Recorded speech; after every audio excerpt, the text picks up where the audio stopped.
the centenary of the 1916 Rising. It was the biggest event so far to commemorate the anniversary.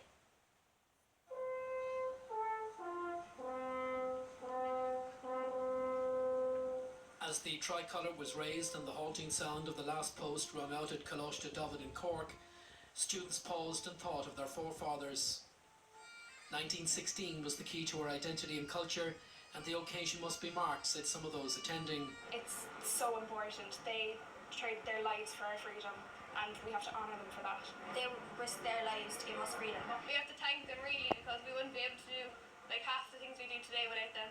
Earlier in the morning on the steps of City Hall, the legacy that is 1916 was recalled with the reading of the proclamation. Agus of an on a heron, and anam day, agus anam and loon a cui growing, agus on a vorsi shanadis and Washington. Today's event, held at schools and colleges across the country, was the biggest 1916 commemorative occasion to date. The fact they made the ultimate sacrifice 100 years ago to give us our country back, and I think it's the starting point again of our Irish history, and I think it's great for the country. Well, I'm very grateful to be here because everybody back 100 years ago, they fought for us. 40 children killed during the Easter Rising were also remembered.